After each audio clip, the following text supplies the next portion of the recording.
Se kësaj vajze vetëm 20 vjeçare e cila nuk e ka njohur kurrë babain e saj, trashëgon jo vetëm pamjen, por edhe emrin e tij. Është me mua në këtë studio për të folur për këtë kërkesë, por edhe se si është rritur ajo në këto 20 vite, pse zgjodhi pikërisht këtë moment në fushatën e këtij viti, në kulmin e saj, të jetë pjesë e emisionit Me zemër të hapur, ku ka disa kohë që ajo na ka shkruar dhe kërkonte që pikërisht ky të ishte momenti që Iliriana Arapi të ishte me ne në studio, të rrëfehej përballë audiencës, po të kërkonte dhe atë që ajo i quan minimaliste, kërkon të shpalli dëshmor babain, kërkon të ngrej dhe të lartësoj figurën e tij. Dhe këtë do ta bënte çdo vajzë për babain, duke ditur marrëdhënien e ngushtë që një vajzë ka me babain dhe se si është figura e babait përballë çdo vajze. Me mua në studio Iliriana Arapi, studente e vitit të parë në Universitetin Aleksandër Gjovani, apo jo. Faleminderit që je me mua në këtë studio. Faleminderit dhe juve që më pranuat të vija këtu dhe të tregoja historinë time.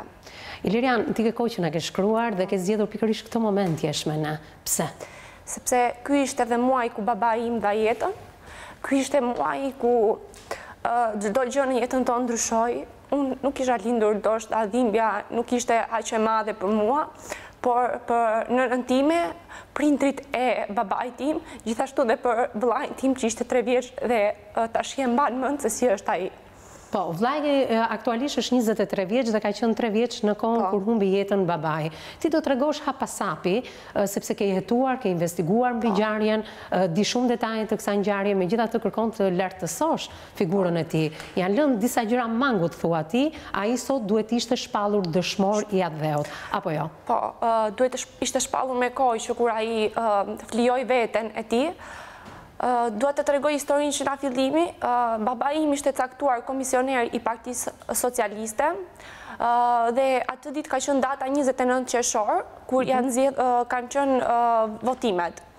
Në datën 30 qershor, ata në mëngjes janë nisur për në Ersek për të dorëzuar kutitë e votimit, së bashku me 3 komisionerë të tjerë. Po nga Leskoviku dhe përfshirë këtu dhe xhaxha im. Janë nisur në Ersek dhe përpara, do me thënë, u kanë dalë disa makina të cilat I kanë penguar. Kanë hyrë brenda, I kanë dorëzuar dhe kryetari për deputet I zonës I ka kërkuar atyre që të largoheshin, sepse ishte një teren lufte dhe I ka kërkuar që të largoheshin për në vendin e tyre. Pasi procesi kishte përfunduar. Por në momentin kur ata kanë dalë jashtë, një makinë Toyota dhe gjithashtu një makinë tjetër Opel u ka prerë rrugën, dhe dikush nga makina ka thënë që do t'ju hidhni një dispensiv. Dhe kjo gjë I ka trembur ata dhe njëri nga komisionerët është ngritur duke drejtuar armën drejt tyre për t'i trembur dhe kështu I ka trembur. Kanë dalë të gjithë komisionerët në makina, përfshirë edhe babin tim, dhe I kanë thënë shoferit që t'i pres në spitalin civil. Duke ecur më këmbë, dikush, do me thënë, ka tentuar që t'ju godas, do me thënë I ka trembur dhe njëri nga këta ka drejtuar armën dhe I ka thënë që shiko sepse nuk duhet të nga godas, nuk e di sepse unë nuk e di da ishtë të gjerësishme. Më pas kanë goditur babin tim në këmbë, janë kthyer komisionerët, e kanë marrë dhe e kanë vënë mbrapa derës bashkisë. Më pas ata janë gjitur lart për t'ju kundërvënë këtyre që I goditën dhe kështu filloi lufta. Më pas këta kanë hedhur 3 granata brenda dhe babi im ishte mbrapa derës dhe kështu aty dha jetën. Kjo është vetëm fillimi I asaj që di Iliriana, e cila nuk e ka njohur kurrë babain. Ke një ngjashmëri të jashtëzakonshme dhe nuk ishte se si të ndodhte ndryshe, të mos e kishe këtë lloj ngjashmërie, sepse në mënyrë të përgjithshme të gjitha vajzat I ngjajnë baballarëve. Unë shikoj që ti ke diçka në prerin tënd të cilën ne do ta tregojmë që në momentin kur të rikthehemi tek ty, sepse është edhe paneli profesionistëve që të kanë ndjekur ditën e sotme dhe jo më kote kemi zgjedhur zotin Hidayet Beqirin, avokat. Përshëndetje, mirë se erdhe. Në krahun e avokatit do të jetë Lorela Garuli, pedagoge e psikologjisë. Përshëndetje, mirë se erdhët. Nga çfarë u tha pikërisht në këtë rrëfim të pazakon në studion e emisionit Me zemër të hapur. Kjo është një histori njerëzore, por lidhur ngushtë edhe me një histori politike, me histori zgjedhjesh. Jemi në kulmin e fushatës elektorale avokat dhe do doja të dija si ndjehesh përballë një vajze 20 vjeçare që kërkon të lartësoj figurën e babait, ku viti 1997 ka qenë I vështirë për gjithë Shqipërinë. Për ju veçanarisht, por për Ilirianën në veçanti dhe për shumë persona që po na ndjekin në transmetim të drejt për drejt. Ishte një vit i zi, një vit me të vërtet i zi, sepse duhet ishte faktikisht ndryshe, pas 91-shit tërë prisin që t'ishte një vit, që t'ishtin vitet krejt ndryshe, mirë po i konceptuam gjërat keq, edhe menduam se demokracia ishte anarshi, demokracia ishte absurditet, demokracia ishte liri pa kufi, demokracia ishte të bëj cili do çfarë të doj, dhe nga ana tjetër u lejuan edhe mlefet të natyrës anti-njerëzore, të cilat e degeneruan thuajse komplet pluralizmin politik dhe i pozicionuan palët jo si forca edhe si pasuri kombëtare që kanë kundërshti programore, ideore e tjera me njëra tjetrën, por në fundit atë dheu ishte i përbashkët, populli ishte i përbashkët dhe dashuria për njëri tjetrin ishte përbashkët dhe gjithçka bëhet në emër dhe për llogari të progresit, në emër dhe për llogari të një jete shumë të bukur, shumë të lumtur dhe të një lirie dhe të drejtave qytetare reale të prekshme prej të gjithëve, por jo e kundërta, jo hakmarrje primitive, jo absurde të natyrës që hem e duam lirinë, hem e duam demokracinë dhe pastaja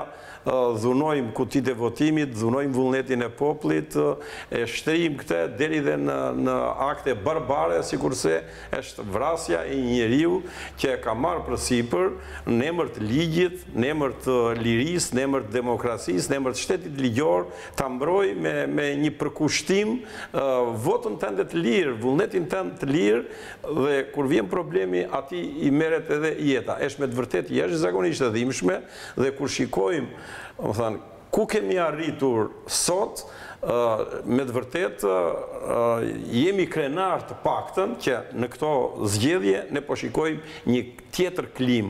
Ta krahasosh me vitin 1997, që ishte Sinata me ditën dhe që ishte një tmerr i vërtet, në çdo pikpamje, dhe të thuash që ata shtetarë të asaj kohe dhe që ende për fatin e keq janë ende në politikë sot, nuk, domethënë, duhet të rëndohen edhe duhet të jenë, domethënë, njerëzit që duhet të kenë turp të dalin përpara syve kësaj vajze po, sepse rasti kësaj u lërin, domethënë kuptimin e vërtet fjalës në ndërgjegjjen e çdo shqiptari, jo me të politikanëve të këtij vendi, është ulëritës se çfarë ajo, domethënë, sot priste pas kaq kohësh dhe kur vjen problemi, domethënë ajo nuk ka gjën më të shenjtë e më të shtrenjtë, nuk ka baban e saj, nuk e njoh dot baban e saj.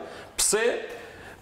Sepse shteti i kohës u ndërtua mbrapsht, u ndërtua mbi baza dhe parime antiligjore, antilirive dhe drejtave të njeriut dhe solli pasoja jashtëzakonisht rënda. Është një rast me të vërtet shumë i dhimbësur edhe i rënd, por gjithsesi kemi të bëj me një filiz të mrekullueshme dhe kjo sot po përjeton të paktën një qetësi, një fushat të kulturuar e tjera, edhe ajo po përjeton tjetër ditë sot dhe shumë herë më bukur e më mirë do të përjetoj dhe shumë herë më bukur dhe më mirë do kujtohet baba i saj, sepse ai realisht është një dëshmor i dheut, ai realisht ka bërë një akt me të vërtet heroik dhe ai, domethënë, e ka vendin në piedestalin e dëshmorëve të kombit. Megjithatë duhet konkretizuar kjo që ju thatë, sepse prandaj është qëllimi i ardhjes së Ilirianës në studion e emisionit Me Zemër të Hapur dhe e përzgjedhur me kujdes se kur duhet vinte në këtë studio. Është vajza që na ka shkruar, megjithatë pash një detaj ditën e sotme tek ju edhe emocionalisht realisht jeni përfshirë në këtë ngjarje. Dhe stafi i emisionit Me Zemër të Hapur nuk të ka përzgjedhur më kot që ditën e sotme të jesh në këtë studio. Apo jo, duke qenë se ti ke qenë një ditë më parë dhe zakonisht ne nuk i përsërisim të njëjtët avokat. Por përputhej tema dhe avokati më i mirë në mbrojtje të kësaj vajze mund të ishit ju. E them këtë gjë edhe për teleshikuesit që po na ndjekin në këtë transmetim të drejt për drejt, duke qenë se ju jeni i përfshirë edhe në politik, edhe në profesionin tuaj dhe shpeshherë në këtë studio, unë deklaroj që politika duhet jetë jashtë ambienteve të kësaj studioje. Por vërej një detaj, shumë e kujdesshme bashkëshorteja juaj, të cilën e përshëndes drejt për së drejti, sepse e di shumë mirë që zonja Nexhi merret me lukun tuaj. Shikoj që ke ardhur jo si një avokat me atë veshjen dhe me kodin tuaj të veshjes, shikoj ngjyrat tuaja, por edhe një detaj shumë të rëndësishëm në dorë. Kjo është e rastësishme? Apo e bërë e qëllimshme për temën sot? Jo, po tema është e tillë, edhe ne duhet të mësojmë faktikisht, duhet të mësojmë që edhe kjo studio është nga më pluralistet, edhe është me të vërtet pluraliste në kuptimin e vërtet fjalës, se unë kam parë, edhe bile është kompliment që ua bëj, ekipin tuaj, unë kur nuk kam marrë vesh se të cilës forcë politike jeni ju, a qa bindje keni ju, a për ke voton ju, kur nuk kam marrë vesh. Kam kaq vjet që punoj me ju, edhe asnjëherë, edhe nuk kam pyetur, por faktikisht edhe nuk kam marrë vesh se nga anoni, nas anoni e tjera. Flas gjithmonë për emisionin Me Zemër të Hapur. Pse? Sepse ai pluraliteti i mendimit sipas vlerësimit tim edhe i ideve e të tjera është jashtëzakonisht domethënë e rëndësishme dhe duhet konceptuar dhe kuptuar ashtu siç është në fakt. Ne jemi njerëz mbi gjitha, dhe ato që janë njerëzore ne të tëra i kemi brenda shpirtit ton. Ne nuk duhet kurrë në kurrës na ndajnë bindjet. Kurrë në kurrës, bindja është bindje, bindja është ide, është mendim. Kështu që në rastin konkret unë, siç ka përjetuar kjo vajzë, dhe kjo vajzë, përjetimi i kësaj nuk është i pashembull, ajo nuk ka fjalë ngushëllimi, nuk mund ta ngushëllosh dot këtë. Ajo plagën e ka në shpirt dhe ajo sa herë, domethënë gjithë jetën e vet do ta ketë plagë, sidomos për atë baba edhe për atë akt që babai i saj ka bërë, por në një farë mënyre në atë linjën e babait të saj kam qenë dhe unë, se në atë kohë, po në atë kohë jeni detyruar të ikni familjarisht, pikërisht për këtë fjalë të lirë, për këtë që të mos ishin këto që ndodhen, domethënë në vitin 1997, pikërisht për këto gjëra unë atëherë u burgosa, edhe u konsiderova i burgosur politik edhe nga administrata e Shteteve të Bashkuara të Amerikës, edhe nga Amnesty International, dhe u bën presionet jashtëzakonshme që të lirohesha nga burgu politik dhe domethënë bëra një farë kohë burg për këtë. E kam vuajtur edhe personalisht një situatë të tillë dhe pastaj 97-ën që ra shteti e të tjera. Gjithsesi, ata që i bën këto gjëra në një mënyrë a një tjetër s'duam ta pranojmë neve, de facto edhe de jure ata po i nxjerr ato kuckat e lumit, domethënë që i merr përpara dhe kanë dalë anash. Ky brezi i kësaj vajzës do ta bëjnë Shqipërinë të mrekullueshme. Pashmëria jonë tregohet që her pas here në krahun tënd avokat ke edhe militant të krahut kundërshtar. Të gjithë, po prej shtim kanë parë psikologët e gjitha. Lorela, po, është e vërtet? Dhe ju madje keni dhe biseda të jashtëzakonshme. Edhe ne përsëri i kemi, domethënë, i kemi kombinuar gjërat në mënyrë shkruar, jemi bashkuar ku bashkohemi. Lorela, pse ka që të bashkohemi tek themelore, tek thelbësore. Sigurisht, sepse jemi këtu si profesionistë, mbi të gjitha, unë jam si psikologe dhe jo për një lloj ngjyrimi politik që mund të përfaqësoj unë apo i madh që ka qenë. Më shumë se sa kjo preferoj ta lë jashtë. E zbulova rastësisht në fakt bindjen tënde, por her pas here edhe kolegët e tua, ti e di tashmë të përfshirë në angazhime politike, disa prej tyre, madje edhe në vende dhe poste shumë të larta. Gjithsesi, ja ju kemi së bashku ditën e sotme, ju jeni profesionist këtu në këtë fushë, por unë prandaj, duke parë detajet edhe në kodin e veshjes që ka respektuar temën avokati, unë mundova të tregonte pak edhe nga historia e tij personale përballë Ilirianës tonë që është shumë e këndshme. Ju cilësoj avokati një filiz e cila po rritesh pikërisht në frymën dhe në hapat e babait tënd. Thash edhe një herë, ke një ngjashmëri, ta kanë thënë shpesh këtë me babain? Shumë ta kanë thënë. Apo jo, po i rritur pa figurën e tij? Jam rritur, nuk e kam thënë ndonjëherë fjalën baba asnjërit. Domethënë, jam rritur me nënën, gjyshen, mamin, vllajin, Ka ata kanë qenë gjithçka për mua. Vendimi që të trashëgoje emrin e babait, besoj se ishte një vendim i nënës tënde, i të gjithëve. Sepse ishte caktuar që në momentin ku babi im dha jetë, mami im ishte 4 muajshe, shtatzanë me mua, dhe që në atë moment është vendosur që çfarëdo që t'ishte djalë apo vajzë, do të merrte emrin e babit tim. Çfarë ka rrëfyer nëna jote, si ka përjetuar lajmin e vdekjes së babait? Ajo e ndjente dhe paralajmëroi që mos shkonte, por nuk e dëgjovi, sepse në atë kohë tash ishte caktuar për atë punë dhe fati ishte i shkruar. Nuk donte që t'ikte. Në momentin që ai ka hipur në makinë, i ka tërhequr dorën dhe i ka thënë që mos shko, i ka thënë, dhe ka mbajtur djalin në krah, vllain tim.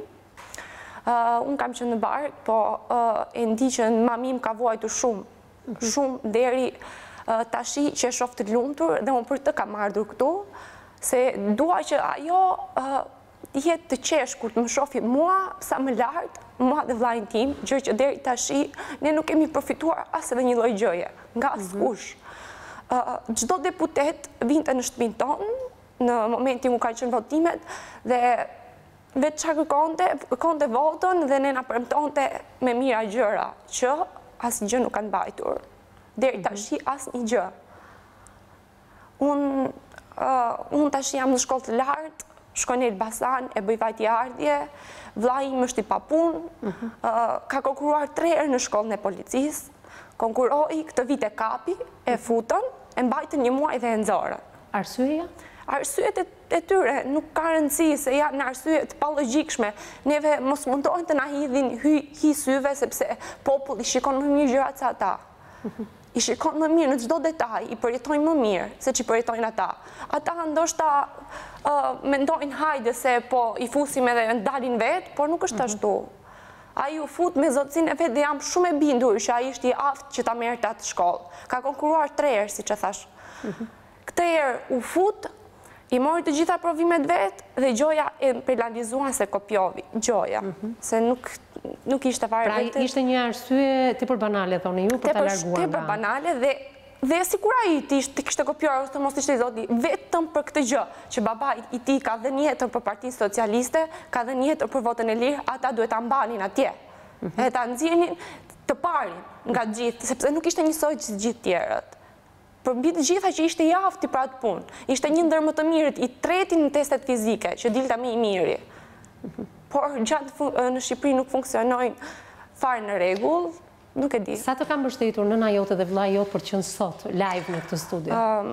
Mamaja ime ka pritur me kohë, po unë vendosa që të rritesha dhe pak dhe t'i kuptoja më mirë gjërat e t'i logjikoja më mirë vetë. Para ca muajsh vendosa që të vija këtu, sepse pash edhe vetë që çdo gjë po na dilte ndryshe, nuk ishim asnjë lloj mbështetje, 2 gjyshit e mia të vetëm aty Leskovik, nuk shkon t'i shikoj një doktor, vetëm kur shko fushate. Për çfarë? Për çfarë arsye? Kur baba jon dha jetën për atë parti, për çfarë? Kur ata vinë vetëm në momentin kur ka nevojë, pse ne nuk kemi nevojë për ta? Ne nuk kemi nevojë. Ne jemi fëmijë që jemi rritur me një nëne që është munduar me një punë të na arrisë dhe të na i plotësoj të gjitha gjërat, që të mos na mungojë asgjë. Përse? Përse fëmijët e tjerë, sepse unë kam vënë shumë raste, si në atë kohë në 97, nuk e di, por dokumentat e babait tim nuk i ka votuar zonja më falë, në qoftë se mund të përmend emra, zonja Fatmira Hajdari, dhe asaj i vdiqi shoqi dhe fëmia e tij ishte pa baba, u rit pa baba. Pse ajo nuk e firmosi? Duke qenë vetë nën, duhet të firmoste se ka qenë në komision për të firmosur dokumentat e babait tim me gjithë Gens Pollon, mos gaboj. Dhe nuk janë firmosur. Çfarë dokumentash ishin këto që nuk janë firmosur nga zonja Hajdari? Dokumentat që babai im duhet ishte dëshmorja e Deut. Ka qenë një komision? Po, ka qenë një komision. Kush refuzuar pikërisht nga këto 2 persona? Këta të 2 nuk e kanë firmosur. Është e shkruar aty, nuk është firmosur. Po komisioni ka edhe persona të tjerë. Personat e tjerë kanë firmosur? Kanë qenë dakord? Po, për atë punë që nuk është firmosur, nuk është dhënë. Sepse ne na është dhënë dekorata nga zoti na presidenti Recep Medani, ish presidenti Recep Medani, ku ishte dhënë dekorata vllait tim. Në vitin 2002 nga deputet një zonës Sotir Kokeri. Është dhënë edhe Dhe këtë ish presidenti asaj kohe, zoti Mejdani, ja ka dorëzuar vllajt tënd. Po. Mund të ma lexosh pak motivacionin? Atëherë, Ilirian Bilal Arapi, pas vdekjes, medalja për merita të veçanta civile, për ndjenjë të lartë përgjegjësia qytetare në mbrojtje të institucionit të votës së lirë.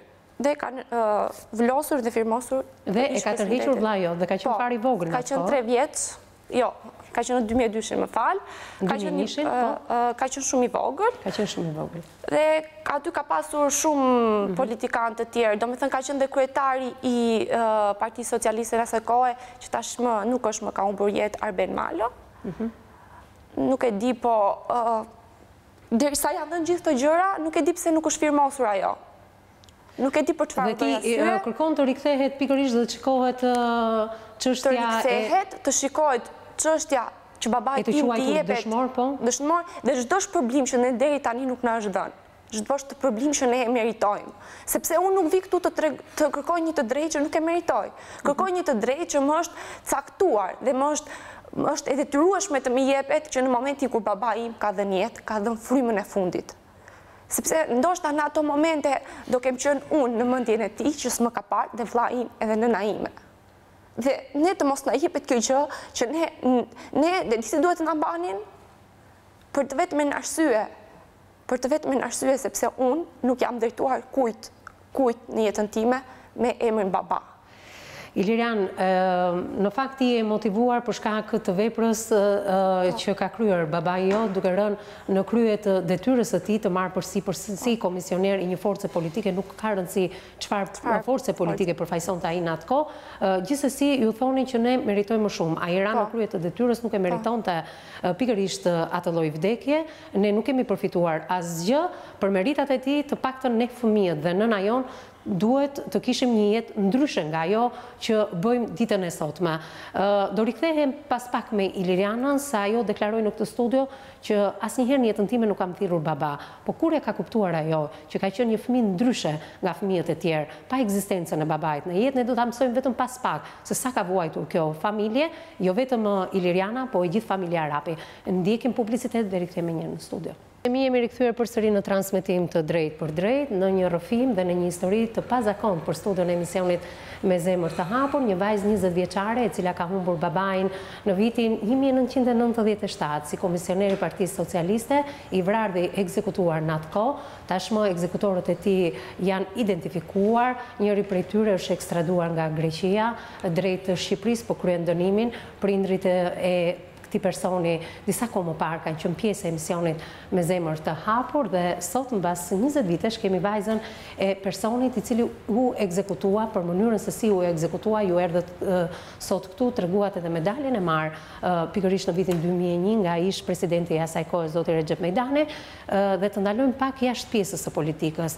Pash që ishe ngacmuar emocionalisht për ato që ti prite apo për idealet që luftoi dhe ra në krye të detyrës babai jot, për votën e lirë, për një Shqipëri demokratike, gjë që nuk ka ndodhur asnjëherë deri më sot, për ndoshta atë që ai ndërronte për Shqipërinë e të nesërmes, por ja ku jeni ju sot mbas 20 vitesh dhe nuk keni marrë asnjë lloj përfitimi pikërisht nga ajo çfarë kërkonte babai yt dhe besoj kërkojnë edhe shqiptarët ditën e sotme. Dhe keni zgjedhur pikërisht këtë periudhë. Prandaj unë të falenderoj Ilirian, por dua të flas pak për mënyrën se si e rritur ti.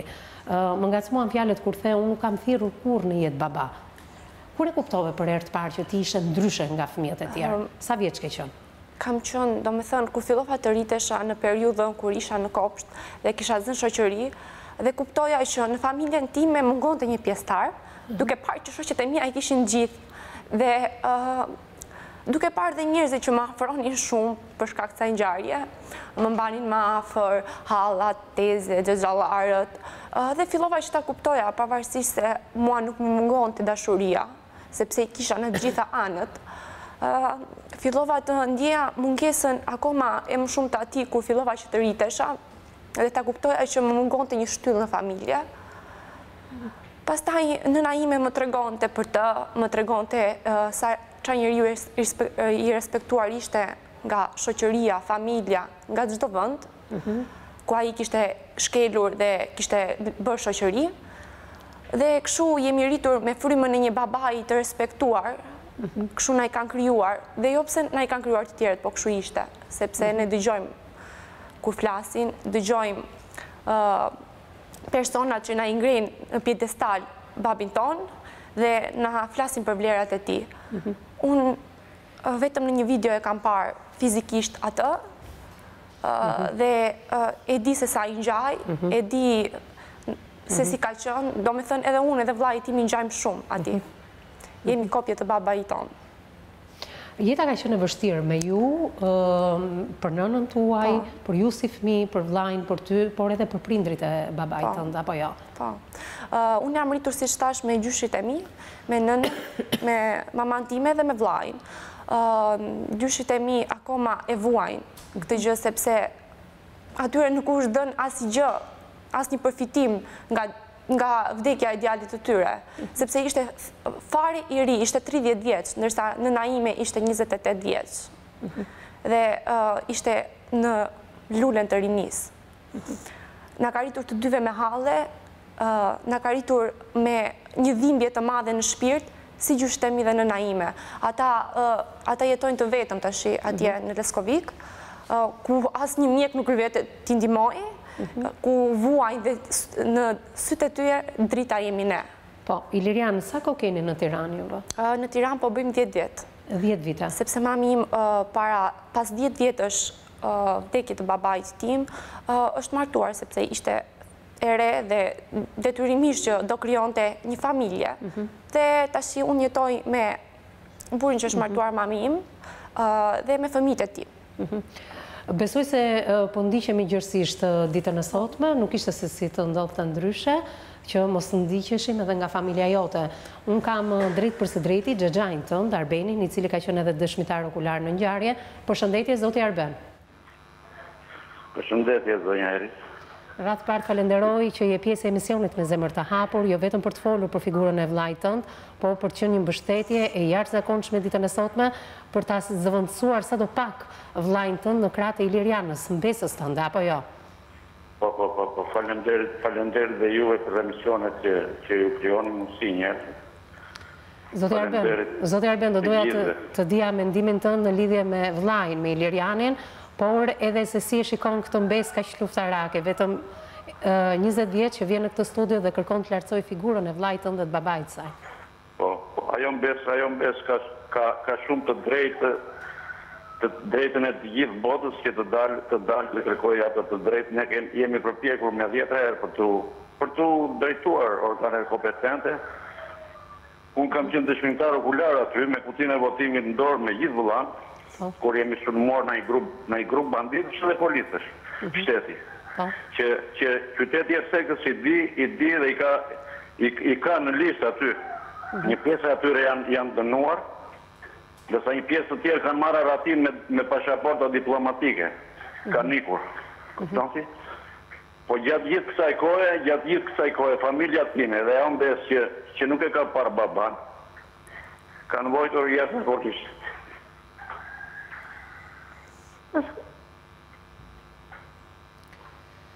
Të përfaqësh të njëri se kam shumë emocion. Po, e kuptoj.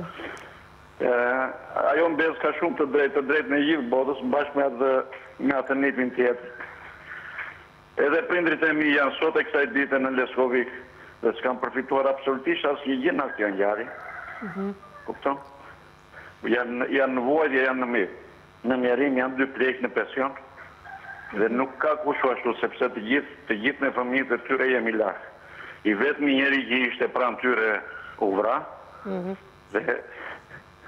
dhe sot dhe ata s'kan përfituar absolutisht asnjë gjë dhe njeri. Unë ato dokumenta që ka jo mbes, i kam dhe unë në shtëpi, me padrejtësinë më të madhe dhe me paturpsinë më të madhe, 2 zotrinj të Ajdari dhe Polo, nuk e kanë firmosur atë dekret që ka shu presidenti aty.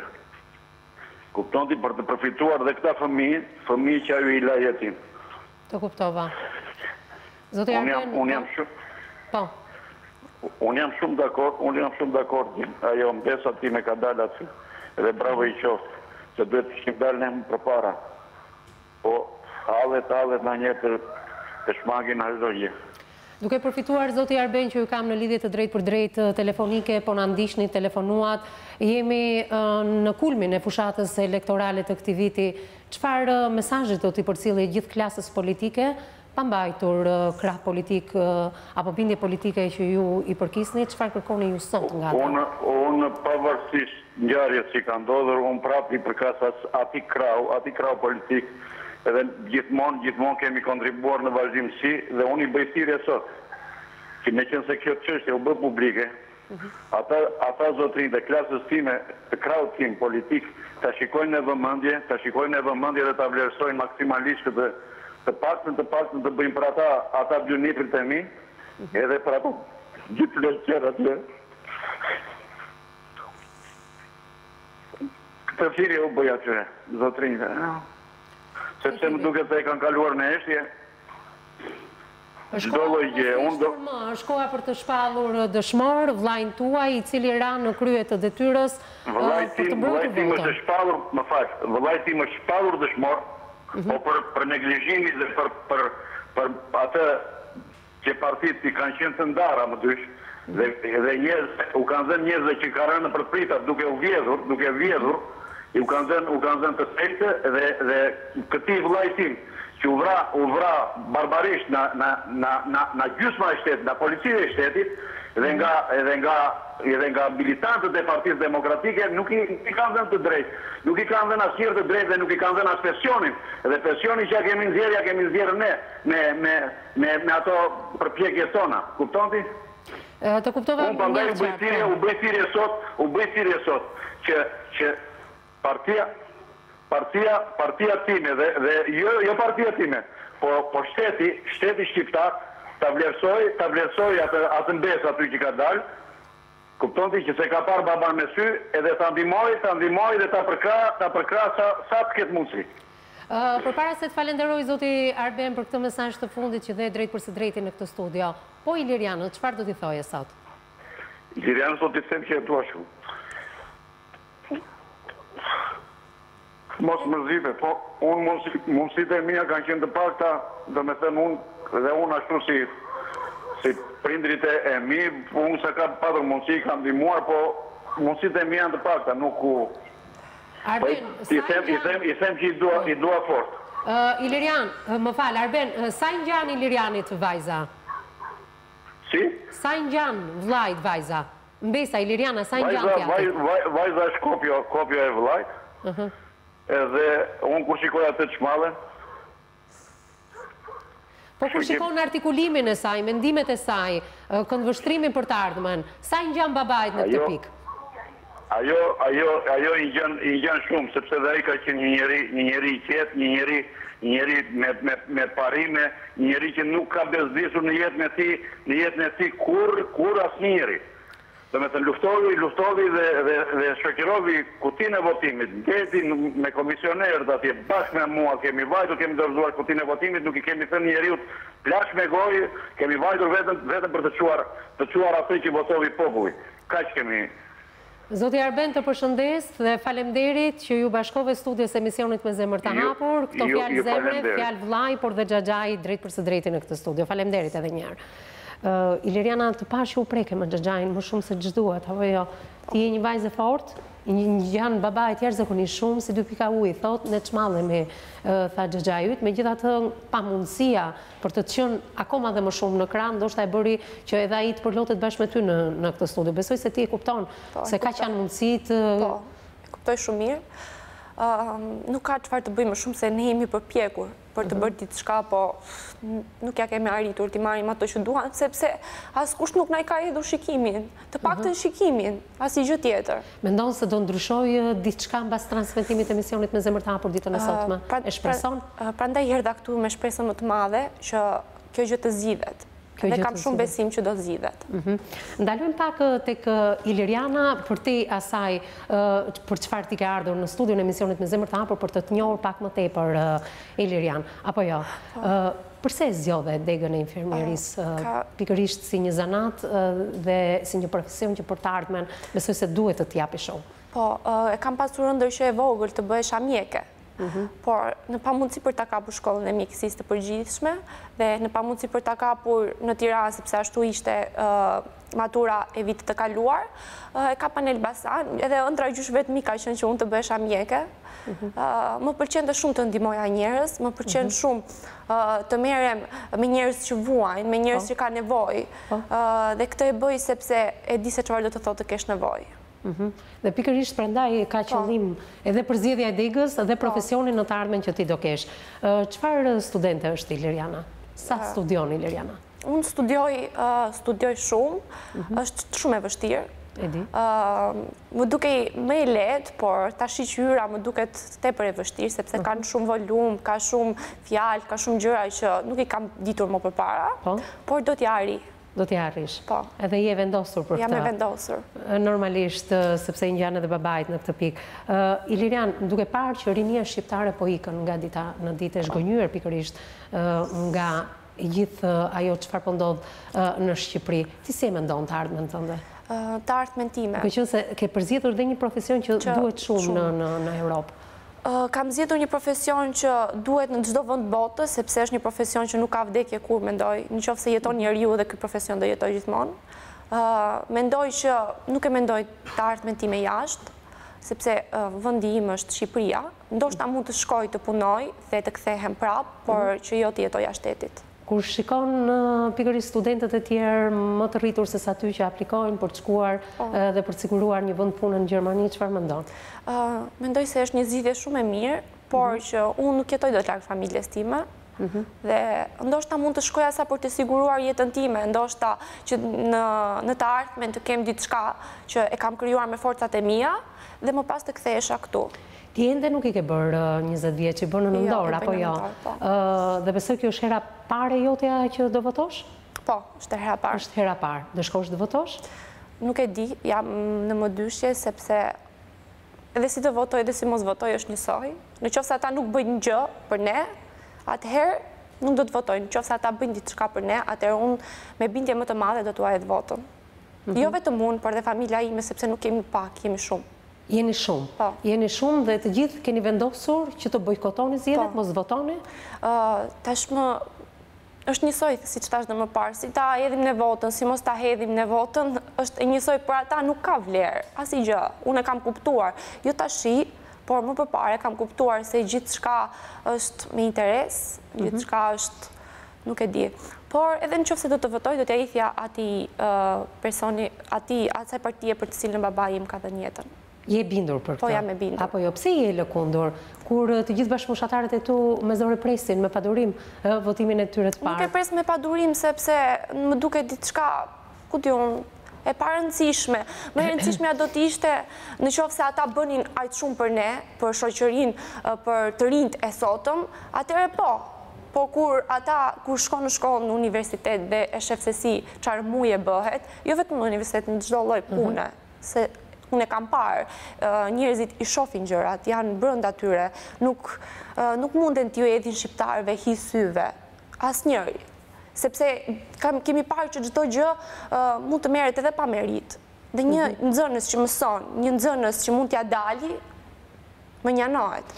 Në qoftë se dikush do të ofrojë dhe do të propozonte për komisionere, nuk ka rëndësi e kujt partije.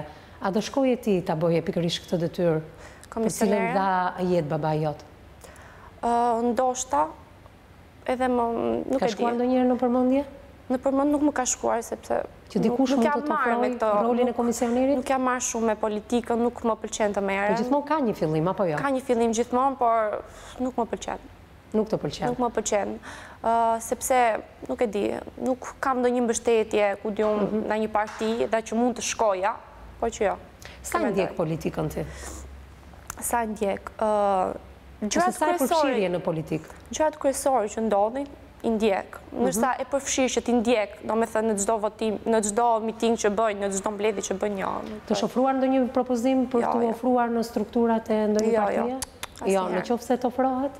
Qoftë se më ofrohet, nuk e di. Ndoshta edhe po, mund të ishte një hap për mua, më shumë, për jetën time, për të ardhmen time, ndoshta.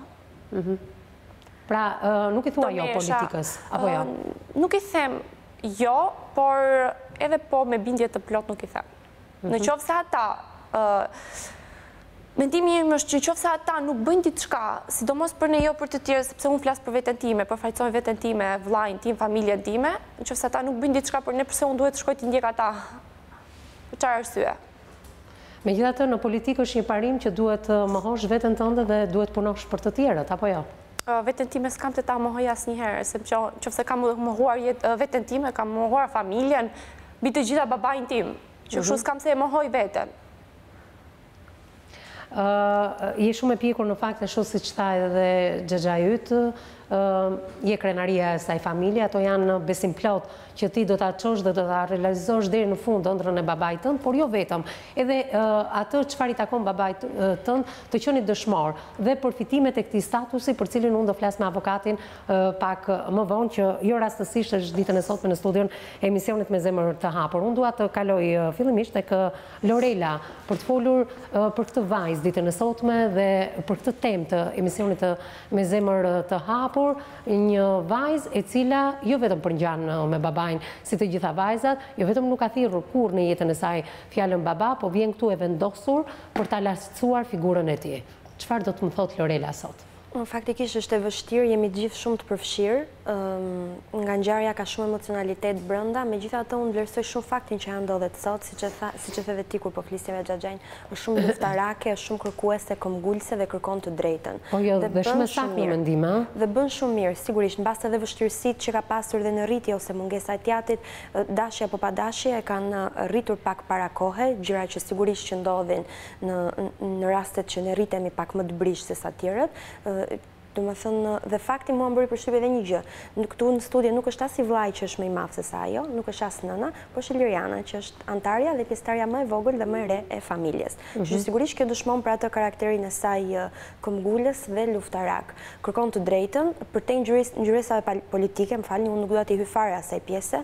Nëse i takon, unë uroj shumë që ta marrë dhe avokatit do ta udhëzojnë atë pjesë.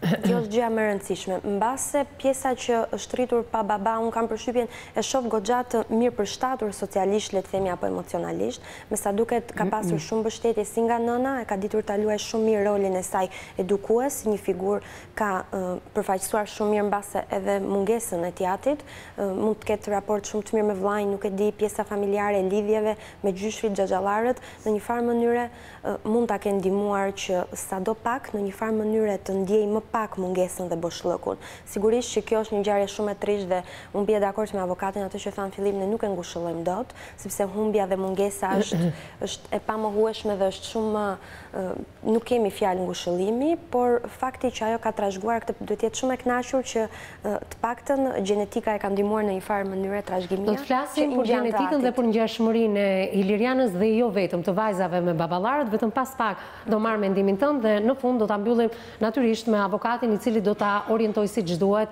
edhe personazhen e studios emisionit ton. Ndjekim pak publicitet dhe rikthehemi një herë në studio. Jemi rikthyer përsëri në transmetim të drejtë për drejtë në studion e emisionit Me Zemër të Hapur. Vazhdojmë bashkëbisedimin me Lorelën për të folur çfarë bën të veçantë pikërisht Ilirianën nga bashkëmoshatarët e saj. Më shumë çfarë bën të veçantë, fakti që ngjan shumë tatit. Mbase është ai binomi i raportit shumë veçantë që të paktën flitet shumë, po dhe ka dhe faktor shumë psikologjik që nxisin më shumë mbase ose e veçojnë marrëdhënien e fëmijës të njëjtës gjini me prindin e gjinis kundërt. Kjo pak a shumë ndodh rreth moshës 4-5 vjeç, është ajo që quhet kompleksi i Edipit, fakti që fëmia fillon projekton disa ndjenja të veçanta dashurie kundrejt prindit të njëjtës gjini, sepse faktikisht po ta marrim nga një anë, familja është sistemi i parë kryesor në cilin e mësojmë marrëdhëniet sociale dhe prindi i kundërt është dhe ai që ne mbase dhe idealizojmë në mënyrë të pandrygjeshme për të pasur partnerin nesër pas nesër në jetë. Në rastin konkret kjo nuk ka ndodhur 100% sepse fatkeqësisht Iliriana është rritur pa mungesën e tatit dhe ky fenomen, ky kompleksi i Edipit pra nuk ka ndodhur në rastin e saj. Megjithatë, ajo i ngjan shumë dhe fakti që dhe gjithë familja i tregon vazhdimisht që i ngjan shumë dhe fizikisht, fakti që mban emrin e tij, do thotë që jehona e personalitetit të tatit në një farë mënyrë vazhdon të jetojë tek ajo dhe të jetë e gjallë. Nëse Iliriani, babai i Ilirianës do të ishte gjallë, përsëri të njëjtën Ilirian do të kishim? Jo, do të kishim një Ilirian tjetër. Nuk e dim se si, mbase as nuk do të quhej Iliriana, do të kishte një emër tjetër, sepse emri sigurisht i është vënë edhe në një formë për kujtimi apo për të mos të harruar kurrë kujtimin e tij dhe që kjo të të ripërsëritet, qoftë dhe me anë temri, duke kujtuar çdo ditë, duke thirrur, mund të ishte ndryshe sepse do të kishte vuajtur më pak, mund të ishte rritur pak më qetë nga kjo anë, megjithatë unë siç e thash dhe e them seriozisht, unë shoh një vajzë shumë të vendosur, një vajzë shumë simpatike në karakter përtej imazhit fizik dhe me një personalitet shumë të fortë dhe të vendosur dhe socialisht apo psikologjikisht të mirë përshtatur, sepse fatmirësisht ka pasur shumë faktor mbrojtës që nga njerëzit aktorët që kanë rrethuar dhe ata që kanë qenë protagonistë në edukimin e saj kanë mbajtur shumë afër dhe e kanë amortizuar, e kanë zbutur shumë humbjen e teatrit. Çfarë ndodh tek vajza sa herë e thrasin emër?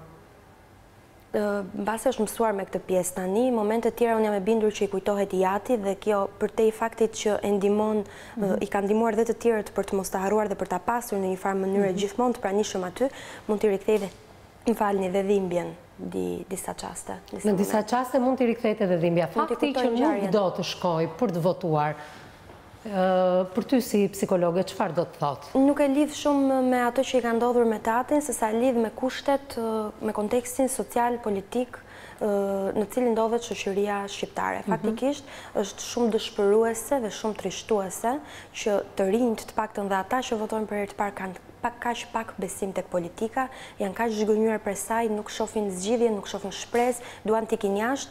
Në gjykimin tim është një nga elementët dhe një nga treguesit kryesor më alarmant të cilët duhet ta shqetësojnë dhe politikën shqiptare dhe ata që janë. Megjithatë kemi të bëjmë me humbjen e një njeriu, çfarë do lloj krahu politik që ai i përkiste. Unë shikoj që edhe në faqen tonë të Facebookut kanë filluar këto ndarjet partijake, madje duke u vetkënaqur edhe me vdekjen e një njeriu. Sigurisht që nuk është njerëzore, është një marrëzi, është një çmenduri, nuk mund të gjykosh dhe të thuash e pash dhe unë komentin.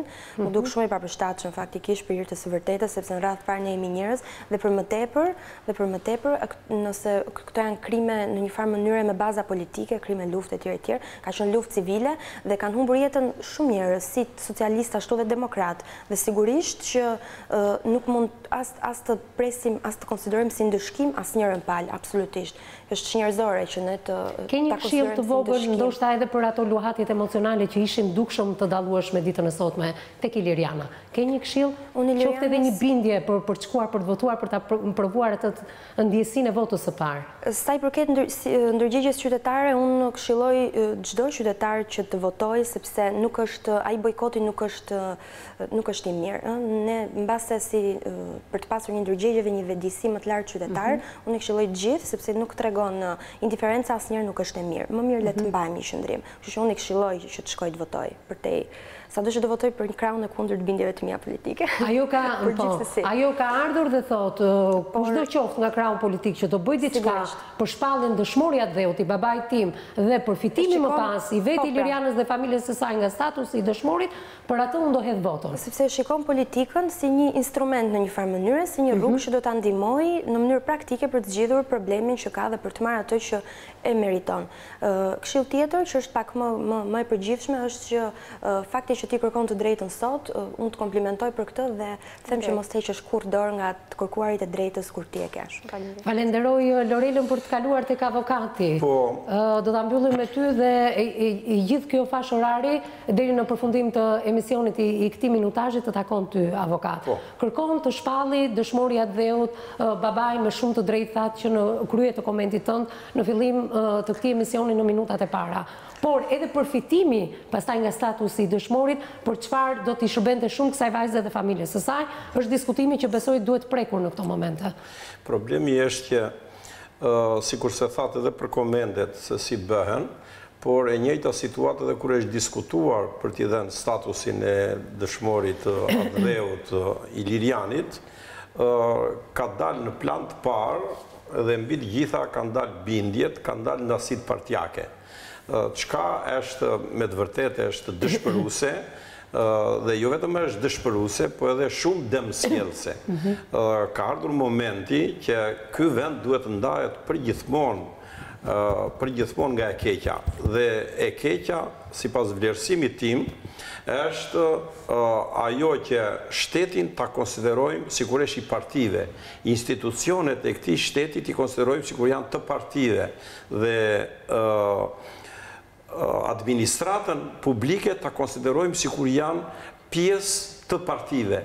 Kjo është, do më thënë, ne do që një shoqëri ta kalbëzesh dhe një shoqëri ta bësh të pandershme, të padrejtë dhe ku nuk sundon ligji, atëre fut këtë frymë të partive edhe e ke shkatëruar çdo lloj gjëje. Çka kemi hequr, na i ka dhenë faktikisht pasojat, por ne nuk kemi nxjerrë mësime, sepse ato kanë qenë vazhd dhe në 27 vjet ne ngelëm në një tranzicion të përjetshëm. Dhe nuk ndërtuam dot një shtet të vërtet ligjor, një shtet që kur vete propozimi për të bërë dikë dëshmor, atje nuk shikohet me kë parti ka qenë ai e të tjera, sepse ligji që rregullon statusin e dëshmorit i ka të përcaktuara qartë dhe ai ligj është miratuar me konsensusin e të gjitha palëve ose edhe me shumicë, po është ligj dhe ka fuqinë e ligjit. Përjedhoj, dosja që është plotësuar për rastin konkret, është e plot në çfarë aspekt? Në aspektin që e shprehur fillimisht Këshilli i Qarkut, dhe Këshilli i Qarkut i ka bërë propozim komisionit lart, ka thënë që i plotëson të gjitha kriteret dhe duhet bëhet dëshmorja dheut. Ka vendosur dhe e ka shpallur dëshmorët të dheut Këshilli Bashkiak, e ka bërë faktikisht me i vendim përkatës këtë. Nga ana tjetër, vetë dekorata që i ka dhënë presidenti i Republikës Ilirianit, është e barazvlefshme me titullin motivacioni, është e barazvlefshme me atë të dëshmorit. Ka rënë në krye të detyrës dhe ka rënë për mbrojtjen e votës lirë, për mbrojtjen e institucionit të votës lirë. Pra, ky është motivacioni që ai nuk shkoi atje për familjen e vet, nuk shkoi atje të punonte në baçën e vet, edhe me që vajti në baçën e vet, atje iku keq kazma edhe preu kemën edhe pastaj vdiq. Pra, ai faktikisht është dënuar me vdekje dhe është ekzekutuar thjesht dhe vetëm për shkak të detyrës si komisioner në mbrojtje të votës së lirë. Kërkoj ndjesë avokat, sepse linja do kaloj në studion e informacionit, rikthehemi për të bërë mbylljen. Falenderoj kolegen Senada Jao për kalimin e linjës drejt për së drejtë në studion e emisionit Me Zemër të Hapur dhe ishim duke folur për shpalljen dëshmor të babait të Ilirianës, por edhe për përfitimet e statusit të dëshmorit. Pra tham që është një çështje ligjore, është një çështje që i përket një ligji dhe ky ligj nuk bëhet sipas bindjeve të tua. E keqja më e madhe jona është që ka humbur dhe njerëzileku. Ka humbur, domethënë, të qenit njëri. Ndodhemi para një rasti që është me të vërtet tragjik. Baba i vajzës mund të ishte edhe i Partisë Republikane, mund të ishte edhe i Partisë Social-Demokrate, mund të ishte edhe i Partisë Demokratike e të tjera. Dhe cili do prej tyre trajtimi do ta merrte në bazë ligjit të shtetit. E dyta, dhimbja do të ishte e një llojit, si e imja që jam bie fjala që i besoj kraut majt, edhe dikush tjetër që i beson kraut djathtë. Dhimbja është e njëjtë. Ka ikur një njeri, ka ikur dhe ka rënë në krye të detyrës, ka rënë për një ideal të shenjtë. Ideali është i shenjtë për të dyja palët, që mund të jenë dhe kundërshtar politik. Mirë po, këtu ngatërohen gjërat dhe ne nuk kemi faktikisht, nuk kemi njerëz, nuk kemi antar, domethënë të denjë të një alternative, por ne kemi tifoz të smur. Domethënë ata konsiderojnë, domethënë, o partizan o ballist, edhe rash e vdikja, s'ka tjetër. Domethënë, pozicionohen edhe unë do rri ballist derisa të vdes. Ti partizan derisa të vdesësh. Dhe kurrë në kurrës i det nuk i bashkojnë për ato gjëra që janë të bashkueshme. Dhe në rast konkret e bashkueshmja këtu është ajo që me ligj këtij takon të jetë dëshmorja dheu dhe të marrë statusin. Pa u ekzekutuar pikërisht ky moment. Kanë kaluar të gjitha etapat. Ju të përmendën dhe emra dhe koha kur ka kërkuar ai që të bëhet faktikisht dëshmor ka qenë viti 2012. Dhe duke qenë, domethënë që ai nuk ka qenë i këtij krau politik që ishte qeverisja asaj kohe, ja hodhën poshtë kërkesën. Tani vajza, që është një vajzë e mrekullueshme dhe që ne thamë që nuk e ngushëllojmë dot, por faktikisht ajo nuk ka nevojë për ngushëllim. Në çfarë aspekt? Në aspektin njëherë që babai i saj është me të vërtetë një dëshmor i dheut. Dhe kjo është një krenari e jashtëzakonshme për të, për vllain e saj, për gjithë farefisin e tyre. Këta kanë një dëshmor në familje dhe s'ka gjë më të shenjtë se kjo. E dyta, në sytë e kësaj babai do të jetë një 28 vjeçar gjithë jetën.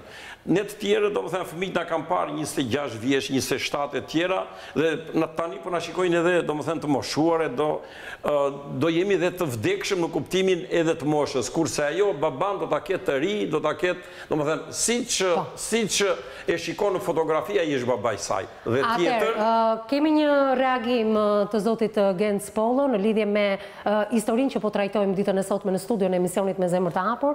Më vjen keq Iliriana, zoti Pollo thot nuk e njoh rastin konkret dhe emri im është përdorur me të padrejtë në emisionin Me zemër të hapur. Ky është reagimi i zotit Pollo. Të paktën çfarë më referohet tashmë në këtë transmetim? Në letrat që janë hedhur, aty lexohet emri i tij. Unë nuk flas kot, se unë s'kam të ta përmend. Unë nuk flas fare kot. Unë duhet isha transparente. Edhe reagimi është i drejtë, sepse ai nuk vepron vetëm. Edhe sikur të jetë antar i një komisioni, komisioni është një institucion dhe në komision janë shumë njerëz dhe komisioni ka një vendimarrje kolegjale dhe vendimi është i komisionit. Kundërshtohet vendimi i komisionit dhe këtu nuk mund të përflitet njëri apo tjetri, se bie fjala në 7 veta që kanë qenë ata të komisionit, zoti Pollo mund të kenë, domethënë, mi flakti që të bëhet, po 6 tjerë ka qenë kundër dhe e humbi ai, domethënë, nuk fitoi dot gjë në këtë mes, edhe s'bëri dot gjë vote ti apo 2 vota apo edhe 3 vota në këtë mes. Unë e përmenda për të vetëm në arsye sepse në atë listë aty në letrat e babait tim nuk u shkruajtur ndonjë emër tjetër që mund ta përmendja, se unë kam qenë e vogël fare dhe nuk e di se ekzistonin këta politikanë apo se ekzistonin. Thjesht kam përmendur diçka që e kam lexuar.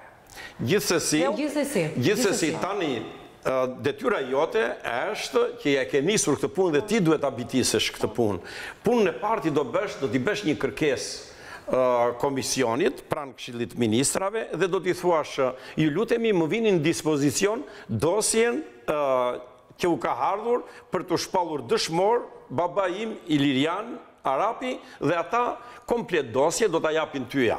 Kundrejt një pagesë të vogël, po nuk ka as pagesë me sa di unë, por edhe po tjetë ajo për fotokopime dhe me vullën originalit të Këshillit Ministrave. Mbasi ta marrësh atë dosje komplet, ti do vish e do të kapësh një avokat. Në rastin konkret avokati jot do të bëj unë. Edhe të marr, domethënë, përsipër atë që mund të plotësonte diçka, domethënë edhe babai jot do ta bëj unë këtë rol në rastin konkret, në kuptimin e mirë të fjalës, që të punojmë të dy bashkë ne, që atë të drejtë ligjore që i takon babait tënd ta realizojmë të dy bashkë. Dhe mbasi ta marr dosjen dhe do ta studioj, atëherë do ta ndjek unë bashkë me ty rrugën ligjore për ta riçuar edhe një herë në këtë komision dhe që të marrë një vendimarrje konform ligjit dhe konform provave dhe fakteve. Dhe nëse vendimarrja do të jetë negative dhe ne nuk do të pajtohemi me vendimarrje negative, ne do ta drejtojmë çështjen, pastaj do ta kanalizojmë dhe në gjykatën administrative, në të cilin kundërshtohen aktet administrative, në rastin e kemi argumente, dhe qoftë në rrugë administrative, qoftë në rrugë gjyqësore, ne do ta zgjidhim faktikisht problemin tënd. Një këshill, mos t'jesh e lëkundur për të shkuar për të votuar. Nuk të them për këtë votosh, megjithëse ti pak a shumë e the vetë për këtë do votoj, se nuk dal jashtë babait the. Po gjithsesi, nuk të them, domethënë, për këtë, por që duhet dalësh, sidomos ju të rinjit. Kurrën e kurrës nuk duhet u shkoj mendja te bojkoti. Pse? E ardhmja juaj është tek vota juaj. Vota juaj është arma e vetme, nuk kemi armë tjetër ne. Domethënë, ishin tjetër ato sisteme që ndryshoshin regjimet me grykën e pushkës. Tani gryka e pushkës është vetëm vota e lirë. Dhe me votën e lirë ti do zgjedhësh atë alternativë që ty të pëlqen për të ndërtuar në këtë vend një shtet që të jetë shtet me ligj, që të jetë shtet me institucione, që të jetë shtet që të mos varet nga partitë. Sepse çfarë konstatojmë? Dhe e dyta, edhe të jetë shtet mirënjohës. Çdo të thotë mirënjohje. Mirënjohje do të thotë që ky është dëshmor dhe dëshmorët janë gjëja më e shtrenjtë te këtij vendi dhe që duhen respektuar. Sepse konstatova një fakt, kishin pushuar një nga puna, mbesën e Ismail Qemalit. Realisht, mbesa e Ismail Qemalit e kishin pushuar nga puna nga posta, sepse ajo nuk që e partisë që ishte ai drejtori, e kanë hequr tani ata, dhe e kishin hequr. Dhe unë i ndërhyeva atij drejtorit, dhe ai në mënyra se si më dha atë, domethënë, një përgjigje, kam zyrtare përgjigjen që më ka dhënë, domethënë, tregonte një mosmirnjohje të jashtëzakonshme dhe kur hiqet nga puna për vetëm thjesht për bindje edhe mbesa e krijuesit të shtetit shqiptar, vajhalli ç'mund të bëhet me ty e me të tjerë me radhë. Dhe këtë ne faktikisht e kemi jashtëzakonisht keq. Sikur se the edhe për vllan, edhe ti, edhe vllai duhet të trajtoheni nga ana e shtetit shqiptar, do trajtoheni ashtu siç duhet. Jo thjesht se ç'a do u takoj nga ajo që do merrni nga statusi i dëshmorit atë dheut. Por në përgjithësi duhet të jetë mirënjohje jashtëzakonshme çdo lloj qeverie që të vijë, qoftë majt, qoftë djathtë, juve do t'u trajtojnë si familje dëshmori, si fëmijë dëshmori dhe nga ana tjetër edhe një lloj privilegji në kuptimin e mirë të fjalës se ju të paktën genin e keni treguar që për atë dheun, për shtetin ligjor, për liritë dhe drejtat e njerëzit, për votën e lirë ju jepni dhe jetën dhe ka treguar baba juaj. Kështu që ju jeni të mrekullueshëm në drejtim dhe ti duhet të jesh krenare për baban. Ju falenderoj si gjithmonë i jashtëzakonshëm në studion e emisionit Me zemër të hapur edhe mendima të drejtë për drejta ardhur edhe nga asistenca jote si avokat. Faleminderit avokat, faleminderit psikologes. Përpara se të falenderoj Iliriana, ke diçka të fundit për të më thënë? Kam për të thënë që... Tashmë ke bashkëpunëtar edhe zotin Idajet në atë çfarë ti kërkon, po. Edhe zotin avokat e psikologen, i falenderoj shumë edhe dua që këtë gjë të arrijë deri në fund, sepse e meritoj. E meriton dhe unë shpresoj që në krah me avokatin, besoj se do të më riktheheni në këtë studio, po dhe do t'ja dalim. Do t'ja dalim për të përfituar gjithçka, paktën kërkesa jote është sublime ditën e sotme, ndaj kësaj kërkese duhet përulemi të gjithë. Faleminderit që të kisha në këtë studio, miqtë e mi, përpara se të ndahemi, ka mbritur edhe një lajm i mirë për një nga personazhet e emisionit Me zemër të hapur. Ju e mbani mend Mariana Begun, gjeniun e vogël, e cila mbriti në këtë studio së bashku me nënën e saj me datën 1 qershor në fillim të këtij muaji, ku tregoi për varfërinë e të iskajshme. Megjithatë, ndihmat e drejtë për drejta kanë mbritur nga Qendësia Stop Krimit, por megjithatë ka reaguar edhe një çift që na ndiqte drejt për së drejti nga Amerika. Shikojmë çiftin në fjalë, ju falenderojmë gjithë stafit e emisionit Me zemër të hapur që na jepni mundësinë të shikojmë realitetin e familjeve shqiptare. Të gjitha emisionet tuaja i shikojmë me zemër të ngrirë, se në çdo moment presim të shikojmë një histori të dhimbshme dhe sidomos kur bëhet fjalë për një fëmijë të pafajshëm. Mariana është një nga ato fëmijë që na preku shumë dhe menduam të japim një ndihmë simbolike për t'i lehtësuar sadopak shpirtin e saj të brisht. Mariana, ju duam shumë nga Merita dhe Agroni, Boston, Shtetet të Bashkuara të Amerikës. Faleminderit kësaj familje të jashtëzakonshme për ndihmën e drejtë për drejtë për Mariana Begun. Miqtë e mi, vazhdoni të na shkruani në faqen tonë të Facebooku. Do ndahemi këtu nga ky transmetimi drejt për drejt për ditën e sotme. Jepni mendimet dhe opinionet tuaja në faqen tonë, ndërkohë bëni dhe denoncimet tuaja për të kthyer personazhet të studios emisionit Me zemër të hapur.